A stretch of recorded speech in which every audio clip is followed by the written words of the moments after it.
শুক্রবার দুপুরে চট্টগ্রাম নগরীর লালদিঘি এলাকায় কেন্দ্রীয় কারাগারে গুলির শব্দ শোনা যায়। বাইরে থেকে কিছু মানুষ এসে ভাঙার চেষ্টা করে কারাগারের প্রধান ফটক। এ সময় সংশ্লিষ্ট সকলকে সতর্ক করতে বাজানো হয় বিশেষ ঘণ্টা। পরিস্থিতি নিয়ন্ত্রণে ফাঁকা গুলি ছোড়ে কারারক্ষীরা। এলাকায় ছড়িয়ে পড়ে আতঙ্ক। খবর পেয়ে কারাগারে অবস্থান নেন সেনা সদস্যরা। উচ্ছৃঙ্খল হয়েছিল, আমরা তাদেরকে শান্ত করেছি। ভিতরে আমরা আমাদের মতো করে শান্ত করেছি।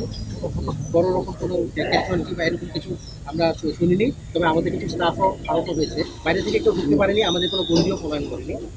তবে সেনাবাহিনীর টিম যারা চলে এসেছেন দ্রুত, সেনাবাহিনীর যদি সহযোগিতা থাকে, উপস্থিতি থাকে কয়েকটা দিন, ইনশাআল্লাহ অসুবিধা হবে না।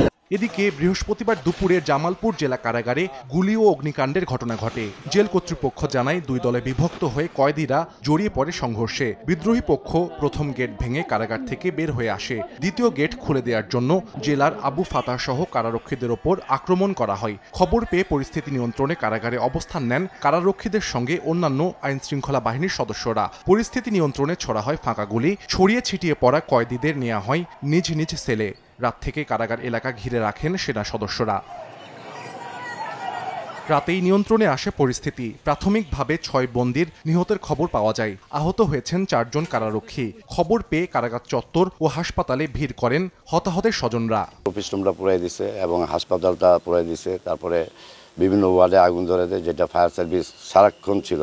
ফায়ার সার্ভিস 2টা থেকে পুরো রাত 11টা পর্যন্ত ফায়ার সার্ভিস আমাদের যে এগুলা নিয়ন্ত্রণে আগুন নিয়ন্ত্রণে করছে। পুরা নথিপত্র তারা শান্ত এবং এখন সবাই খাওয়া দাওয়া হচ্ছে এবং রান্না হচ্ছে এবং অনেক কয়েদি বন্দিরেই যে এরাই এগুলা শান্ত করছে। দেশের সব কারাগারে নিরাপত্তা নিশ্চিতে সর্বোচ্চ তৎপরতার কথা জানানো হয়েছে আইন শৃঙ্খলা রক্ষা বাহিনীর পক্ষ থেকে।